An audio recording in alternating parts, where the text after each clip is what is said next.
Hi friends, నేను మీ నాని ప్రభాకర్. మీరు చూస్తున్నారు technology channel. Friends, tech news episode 1027కి అందరికీ స్వాగతం. ఈరోజు టెక్ న్యూస్ ఏంటో చక్కగా చూసేద్దాం. సో మొదటి న్యూస్ వచ్చేసరికి మనం ఇంటర్నెట్ గురించి మాట్లాడుకుందాం అనమాట. సో ఇంటర్నెట్ ఏం జరిగిందో ఏంటో తెలియదు కానీ బాగా ఇబ్బంది అయితే పెట్టేస్తుంది. నన్నైతే ఈరోజు మధ్యాహ్నం 3 కాడి నుంచి అయితే తెగ ఇబ్బంది అయితే పెట్టేస్తుంది. సో దీని గురించి మనం విశ్లేషించే ముందు అసలు ఏం జరిగిందనే దాని గురించి ముందుగా అయితే తెలుసుకుందాం. ఈ వీక్ స్టార్ట్ అయినప్పుడు మనకి సోమవారం కనుక చూస్తే మనకు ఎదురైన చేదు అనుభవం ఏంట్రా అంటే ఫేస్బుక్, ఇన్స్టాగ్రామ్ అలాగే వాట్సాప్ ఈ 3 అయితే 6 గంటల వరకు పనిచేయడం అయితే మానేసినాయి. సో ఎప్పుడైతే ఇవి పనిచేయడం మానేసినాయి ఆ టైంలో చూసుకుంటే ఫేస్బుక్కి సంబంధించిన షేర్ వాల్యూ కూడా అమాంతం డౌన్ అయిపోయి సో మార్క్ జుకర్బర్గ్ కూడా 5వ స్థానంలోకి అయితే పడిపోయాడు. అది కూడా నిన్న మనం టెక్ న్యూస్లో అయితే మాట్లాడుకున్నాము.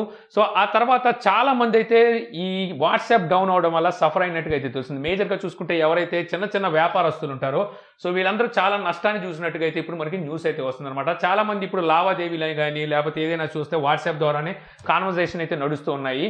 సో ఈ కాన్వర్జేషన్ ఆగిపోవడం వల్ల సో చాలా మంది చిన్న వ్యాపారులు అయితే నష్టం చూశారంట. అలాగే పెద్ద పెద్ద కంట్రీస్లో కూడా చాలా మంది పెద్ద పెద్ద వ్యాపారులు కూడా అయితే నష్టం చూసినట్టుగా అయితే ఇప్పుడు తెలుస్తుంది. ఓన్లీ వాట్సాప్ డౌన్ అవడం వల్ల ఫేస్బుక్ ఒక్కటే షేర్ వాల్యూ పడిపోలేదు.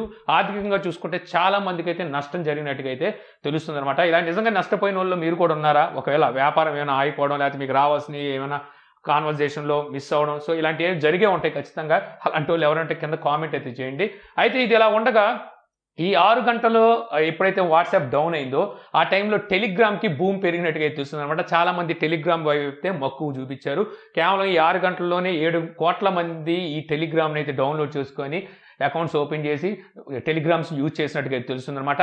ఇప్పుడు ఎవరైతే ప్రీవియస్గా వాడిన వాట్సాప్ యూజర్స్ ఉన్నారో వీళ్ళు చాలామంది ఇలాగ నష్టపోవడం వల్ల సో ఇక మళ్ళీ వాట్సాప్లోకి తిరిగి రావడం కూడా ఇష్టం లేక ఇంకా టెలిగ్రామ్లోనే ఉండిపోయిన వాళ్ళు కూడా ఇంకా ఉన్నట్టుగా అయితే సో న్యూస్ అయితే వస్తుంది. సో ఇదంతా ఇలా పక్కన పెట్టేస్తే అయితే మళ్ళీ ఇప్పుడు చూస్తే మనకి జియో డౌన్ అయినట్టుగా అయితే తెలుస్తుంది అనమాట. జియో ఇంటర్నెట్ అనేది డౌన్లో ఉందని చెప్పేసి ట్విట్టర్లో #JioDown ఈ రోజున ట్రెండ్కి అయితే వెళ్ళినట్టుగా తెలుస్తుంది. చాలా మంది యూజర్స్ దగ్గర 400 మంది యూజర్స్ సో జియోకి అయితే ఈ హ్యాష్ చేసి సో ఇలాగ ఇంటర్నెట్ డౌన్ ఉందని చెప్పేసి జియోని అయితే అడుగుతున్నారు. సో జియో అయితే మాత్రం ప్రస్తుతానికి ఎటువంటి స్పందన అయితే ఇవ్వలేదు. అయితే జియో చెప్పేది ఏంటంటే అటువంటి ప్రాబ్లం అయితే ఏమి లేదని చెప్పేసి అయితే జియో చెప్తుంది. కాకపోతే ఇంటర్నెట్ డౌన్ ఉందని చెప్పేసి చాలా మంది అయితే రిపోర్ట్ చేస్తున్నారు. సో ఇదంతా పక్కన పెట్టేస్తే నాకు ఈరోజు జరిగిన అనుభవం గురించి అయితే మాట్లాడతాను. యాక్చువల్గా నేను ఆరెంజ్ బ్రాడ్బ్యాండ్ సర్వీస్ని అయితే వాడుతున్నాను. వాళ్ళ మధ్యాహ్నం 3 వరకు అంత బాగానే ఉంది. అన్ని సర్వర్లు ఓపెన్ అవుతున్నాయి, అన్ని వెబ్సైట్లు ఓపెన్ చేశాను, అంత బాగానే ఉంది. 3 తర్వాత నుంచి ఉన్నట్టుండి సర్వర్స్ అన్ని డౌన్ అయిపోయినాయి అనమాట. ఎందుకు డౌన్ అయినాయో తెలియదు. చాలా వెబ్సైట్లు ఇప్పుడైతే ఓపెన్ అవ్వట్లేదు. అందులో పెద్ద వెబ్సైట్లు ఉన్నాయి, చిన్న వెబ్సైట్ల సంగతి అయితే అసలు చెప్పనే అవసరం లేదు. అసలు చిన్న వెబ్సైట్లు అయితే ఓపెన్ అవ్వట్లేదు. సో గూగుల్ సర్వర్స్ అయితే ఓకే యాక్టివ్గానే ఉన్నాయి. గూగుల్ సెర్చ్ ఇంజిన్ ఓపెన్ అవుతుంది, యూట్యూబ్ ఓపెన్ అవుతుంది, మెయిల్స్ ఓపెన్ అవుతున్నాయి, అంతా బాగానే ఉంది. ఫ్లిప్కార్ట్ చూసా, ఫ్లిప్కార్ట్ ఓపెన్ అవ్వట్లేదు. కొన్ని ఓటీటీలు ఓపెన్ అవుతున్నాయి, కొన్ని ఓటీటీలు ఓపెన్ అవ్వట్లేదు. తర్వాత నా ఇంట్లో ఉన్న ఫైర్ టీవీ స్టిక్ యాక్టివ్లో లేదు. అంటే అది ఓపెన్ చేస్తే ఇంటర్నెట్ లేదని చెప్పేస్తుంది. ఫైర్ టీవీ స్టిక్ కూడా అయితే సర్వర్ డౌన్ అయిపోయింది అనమాట. ఇలాగ చాలా అయితే డౌన్ అయిపోయింది. దీనివల్ల నా వర్క్ కూడా చాలా వరకు ఆగిపోయింది. నేను ఓన్లీ గూగుల్ నమ్ముకొని మనం ఉండలేం కదా. గూగుల్లో సెర్చ్ చేసి మనం న్యూస్ని గ్యాదర్ చేసే పనిలో కూడా పడుతూ ఉంటాం. అలాంటప్పుడు చాలా వెబ్సైట్లు అయితే ఓపెన్ అవ్వట్లేదు ఇక్కడ. సో ఈ విధంగా అయితే ఉంది. అయితే ఈరోజు సో నేను టెక్ న్యూస్ కూడా తొందరగా నేను చేయడానికి రీజన్ కూడా అదే అనమాట. ఇంకాసేపు అయితే ఈ గూగుల్ సర్వర్స్ కూడా డౌన్ అయిపోయినాయి అంటే తర్వాత మనం దేంట్లో అప్లోడ్ చేస్తాం ఈ వీడియో తీసి, అందుకని చెప్పేసి తొందరగా అయితే వీడియో కూడా అయితే చేస్తున్నాను. సో ఏదేమైనప్పటికీ మొత్తానికి ఏదో అయితే జరుగుతుంది అనిపిస్తుంది. ఎందుకంటే మొన్న పరిణామం ఏదైతే ఉందో ఫేస్బుక్ సర్వర్స్ అన్ని డౌన్ అవ్వడం సో అక్కడ నుంచి మొదలైంది. అప్పటి నుంచి ఇది అయితే జరుగుతుందనమాట. మేబీ ఏదైనా వాల్యుబుల్ డేటా ఏమైనా లీక్ అయిందేమో, వాటిని స్ప్రెడ్ చేయకుండా ఉండడం కోసం ఈ విధంగా ఏమైనా డౌన్ చేస్తున్నారేమో సర్వర్స్ని నాకైతే అనిపిస్తుంది. ఒకవేళ మీరు కూడా ఏదైనా ఒక వెబ్సైట్ కానీ ఏదైనా ఓపెన్ చేసినప్పుడు మీకు కూడా సర్వర్ డౌన్ అనిపించిందా? నాకు అనిపించింది ఏమైనా ఉన్నాయేమో ఒకసారి నాకు కింద కామెంట్లో అయితే చెప్పండి, నాకు కూడా తెలుస్తుందనమాట. లేదా నేను ఇంటర్నెట్ ప్రాబ్లం అనుకోవడానికి లేదు. కొన్ని ఓపెన్ అవుతున్నాయి, కొన్ని చాలా వరకు ఓపెన్ అవ్వట్లేదు. ఎందుకంటే ఇప్పుడు మనకి గూగుల్ సర్వర్ అయితే యాక్టివ్గానే ఉంది, మిగిలినవన్నీ అన్యాక్టివ్గా ఉన్నాయన్నమాట. అందుకని చెప్తున్నాను. ఇక నెక్స్ట్ న్యూస్కి వెళ్తే మనకి నోకియా నుంచి Nokia T20 అనే ట్యాబ్లెట్ని తీసుకురాబోతుందని ఇంతకుముందు మనం టెక్ న్యూస్లో మాట్లాడుకున్నాం కదా. మొత్తానికి ఈ రోజు ఈ ట్యాబ్లెట్ని అయితే లాంచ్ చేసింది. ఇక్కడ ఇండియాలో తీసుకురాలేదు, యూరోప్లో అయితే లాంచ్ చేసింది. ఈ ట్యాబ్లెట్ డిస్ప్లే సైజ్ మనకి 10.4 ఇంచెస్ అయితే ఉంటుందన్నమాట. ఇది IPS LCD డిస్ప్లే. ఇది రెజల్యూషన్ చూసుకుంటే మీకు 1200x2000 ఈ రెజల్యూషన్ అయితే ఉంటుంది. ఆస్పెక్ట్ రేషియో మీకు 4:3 ఉంటుంది. దీన్ని వీళ్ళు 2K రెజల్యూషన్ అని చెప్పి అడ్వర్టైజ్ చేసుకుంటున్నారు. బట్ నేను అంటాం మాత్రం అది 2K కాదనే నా అభిప్రాయం. ఎందుకంటే ఆస్పెక్ట్ రేషియో చేంజ్ అయింది కాబట్టి మీకు ఇక్కడ రెజల్యూషన్ చేంజ్ అయింది. ఒక విధంగా చెప్పాలనుకుంటే మనకి రియల్మీ ట్యాబ్ అలాగే శాంసంగ్ A7 లైట్లో కూడా సేమ్ రెజల్యూషన్తోనే, సో వాటి సేమ్ డిస్ప్లే సైజ్తోనే వాళ్ళు కూడా ఇది తీసుకొచ్చారు. కానీ వాళ్ళు ఎక్కడ 2K అని చెప్పలేదు. కానీ నోకియా అయితే మాత్రం 2K డిస్ప్లే అని చెప్తుంది. ఇక ఇందులో స్టోరేజ్ చూస్తే 32 GB ఉంటుంది, ర్యామ్ 3 GB ఉంటుంది. ప్రాసెసర్ యూనిసాక్ 610 ఈ ప్రాసెసర్ అయితే ఉంటుంది. ఇక రైట్ సైడ్ కెమెరా మనకి 8 మెగాపిక్సెల్ ఉంటుంది, ఫ్రంట్ కెమెరా 5 మెగాపిక్సెల్ ఉంటుంది. Android 11th out of box వస్తుంది. బ్యాటరీ చూసుకుంటే 8200 mAh బ్యాటరీ ఉంటుంది. 15 వాట్ ఫాస్ట్ ఛార్జింగ్ అయితే ఈ టాబ్లెట్ సపోర్ట్ చేస్తుంది. బట్ వీళ్ళు out of the box 10 what charger అయితే ప్రొవైడ్ చేస్తున్నారు. ఇక ఈ టాబ్లెట్ ప్రైస్ చూసుకుంటే మనకి LTE వేరియంట్ 20,600 రూపాయల ప్రైస్ అయితే పెట్టారు. అదే నాన్ LTE వైఫై వేరియంట్ 17,200 రూపాయల ప్రైస్ పెట్టారు. సో ప్రైస్ అయితే ఎక్కువ అయింది. యూనిసాక్ 610కి అంత ప్రైస్ అయితే కాకపోతే ఇది యూరోప్ ప్రైస్ కాబట్టి మన ఇండియాలోకి వచ్చేసరికి మేబీ ఇంకో 3,000 రూపాయలు తగ్గించే తీసుకురావచ్చు. అయినప్పటికీ ఎక్కువ అనాలి, ఎందుకంటే అక్కడ మనకి Realme pad MediaTek Helio G80 ప్రాసెసర్ని ఆఫర్ చేస్తుంది ఆ ప్రైస్కి. ఇక నెక్స్ట్ చూస్తే మనకి పబ్జీ ఫ్యాన్స్కి అంటే లవర్స్కి ఇది ఒక గుడ్ న్యూస్ అని చెప్పొచ్చు అనమాట. పబ్జీ మన ఇండియాలో బ్యాన్ చేసి వెళ్ళిపోయిన తర్వాత మళ్ళీ బ్యాటిల్ గ్రౌండ్ మొబైల్ ఇండియా పేరు మీద మన ఇండియాలోకి వచ్చిన సంగతి తెలిసిందే కదా. బ్యాటిల్ గ్రౌండ్స్ మొబైల్ ఇండియా ఇక్కడికి వచ్చిన తర్వాత చాలా మంది చీటర్స్ అయితే పెరిగిపోయారు. అంటే కొత్తగా వచ్చిన గేమ్, సో కొన్ని బగ్స్ అలాగే లూప్ హోల్స్ ఉంటాయి కాబట్టి చీటర్స్ ఎక్కువగా అయితే దాడి చేశారు. వాళ్ళందరినీ ఇప్పటి వరకు బ్లాక్ చేసుకుంటే అయితే క్రాఫ్టాన్ వచ్చింది. ఇప్పుడు మళ్ళీ ఒక 80,000 మంది వరకు క్రాఫ్టాన్ అయితే బ్లాక్ చేసినట్టుగా అయితే చెప్తుంది అనమాట. అయితే ఇప్పుడు క్రాఫ్టాన్ చెప్పేది ఏంటంటే పబ్జీలో ఉన్న మోడ్స్ ఏవైతే ఉన్నాయో మెగా మోడ్స్ పేరు మీద అయితే మళ్ళీ తీసుకురావాలని చెప్పేసి చూస్తున్నారంట.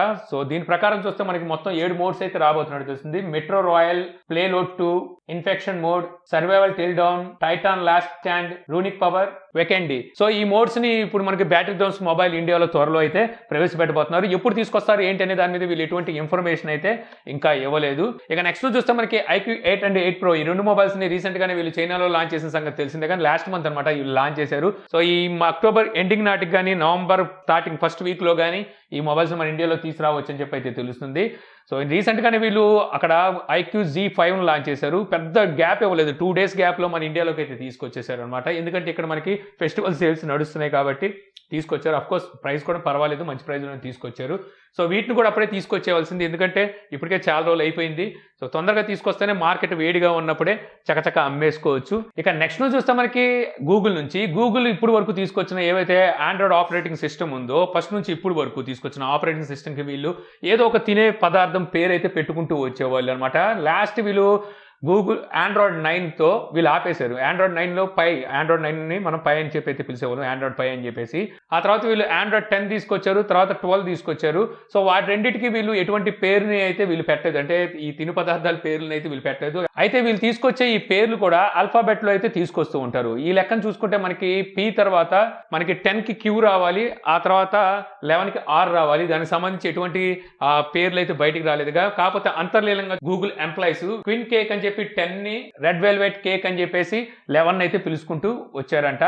అయితే మళ్ళీ ఇప్పుడు 2 సంవత్సరాల తర్వాత ఆండ్రాయిడ్ 12ని మొన్న వీళ్ళు అయితే రిలీజ్ చేసిన సంగతి తెలిసిందేగా. దీనికి వచ్చేసరికి మళ్ళీ ఈ తిను పదార్థం పేరు అయితే పెట్టారు. దీని పేరు వచ్చేసరికి వీళ్ళు స్నో కోన్ అని చెప్పేసి అయితే పిలుస్తున్నారు. సో దీనికి సంబంధించిన పోస్టర్ కూడా అయితే వీళ్ళైతే రివీల్ చేశారు. సో మళ్ళీ ఆండ్రాయిడ్ ఫుడ్ మీద ఉన్న ప్రేమని ఈ విధంగా అయితే చాటుకుంది. ఇక నెక్స్ట్ చూస్తే Google pixel 6 and 6 Pro launch date అయితే ఇప్పుడు రివీల్ చేసింది అనమాట. అక్టోబర్ 19 ఈ నెల 19వ తారీఖుని మొబైల్స్ అయితే లాంచ్ అయిపోతున్నట్టు వీళ్ళకి అఫీషియల్ పోస్టర్స్ అయితే రిలీజ్ చేశారు. ఇంతకుముందు అయితే మనకి లీక్స్ ఉంటాయి, బట్ ఒకసారి అఫీషియల్గా ఇప్పటి వరకు మనకి గూగుల్ అయితే కన్ఫర్మ్ చేయలేదు. ఇప్పుడైతే కన్ఫర్మ్ చేసిందనమాట. అక్టోబర్ 19 ఈ నెల 19 అయితే రిలీజ్ కాబోతున్నాయి. ఇక నెక్స్ట్ నుంచి వస్తే Samsung One UI 4.0 beta update. So ఇప్పుడు సామ్సంగ్ S21 సిరీస్ మొబైల్స్ కి అయితే రోల్ అవుట్ చేయడం అయితే స్టార్ట్ చేసింది. ఎవరైతే బీటా ప్రోగ్రామ్లు ఉంటారో వీళ్ళకైతే ఇవి అందుకుంటున్నారు అనమాట. యాక్చువల్గా ఇది మనకి ఆండ్రాయిడ్ 12తో మనకు వస్తుంది, ఆండ్రాయిడ్ 12 బేస్డ్ UI అనమాట. వీళ్ళు ఆల్రెడీ సౌత్ కొరియాలో ఎంతోముందే లాస్ట్ మంత్ వీళ్ళు టెస్టింగ్ పర్పస్ కొంతమందికి అక్కడ సౌత్ కొరియాలో అయితే ఇచ్చారు. ఇప్పుడు గ్లోబల్గా చూసుకుంటే India, south Korea, US, UK, Poland, Germany, China, so ఇలాగా గ్లోబల్గా అయితే అందరికి S21 సిరీస్కి One UI 4.0 బీటాని అయితే రోల్ అవుట్ చేశారు. ఇక నెక్స్ట్ చూస్తే మనకి లిథియం బ్యాటరీ తెలియని వాళ్ళంటూ ఎవరో ఉండరో. అయితే దీని లీడర్ అయిన డెస్టాన్, సో తను వచ్చేసరికి ఒక సరికొత్త ఛార్జర్ని అయితే కనుగొన్నాడు, అల్ట్రా ఫాస్ట్ ఛార్జర్ని అయితే కనుగొన్నాడు. సో దేనికోసం, మొబైల్ ఫోన్స్ కోసం కాదు, ఈవీ వెహికల్స్ ఏవైతే ఉంటాయో ఎలక్ట్రానిక్ వెహికల్స్, ఇందులో వాడే బ్యాటరీస్ని ఛార్జ్ చేయడం కోసం తను ఈ అల్ట్రా ఫాస్ట్ ఛార్జర్ని అయితే కనుగొన్నాడు. ఎంత ఫాస్ట్ ఛార్జర్ అయినా ఒక 2 గంటలు లేదా 3 గంటలైనా టైం పట్టింది కానీ మీరు అనుకోవచ్చు, ఎందుకంటే ఒక కారుని ఛార్జ్ చేయాలంటే. కాకపోతే అది కాదు. సో తను కనుగొన్న ఛార్జరు 0 to 80% ఛార్జ్ చేయడం కోసం కేవలం 4 నిమిషాల 40 సెకండ్లు అయితే టైం తీసుకుంటుందంట. సో ఇది చూసారా ఎంత ఫాస్ట్గా ఛార్జ్ చేస్తుందో.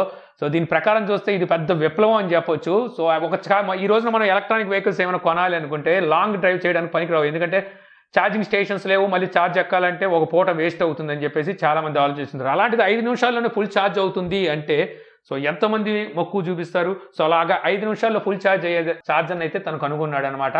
సో తను చెప్పిన దాని ప్రకారం చూసుకున్నట్టయితే ఈ ఛార్జర్ అనేది 900 కిలోవాట్స్ అయితే వస్తుందంట.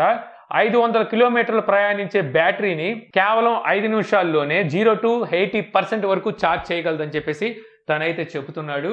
సో బాగుంది. మరి కాకపోతే మరి ఇది ఎప్పటికి వస్తుంది మార్కెట్లోకి అనేది అయితే చూడాలి. ఇంత తొందరగా ఫాస్ట్గా ఛార్జింగ్ అయిపోతే పెట్రోల్ కొట్టడానికి మనం లైన్లో వెయిట్ చేసి వెళ్ళినంత సమయం అనమాట. సో అంత సమయంలో మనకి బ్యాటరీ కూడా ఛార్జ్ అయితే అయిపోతుంది.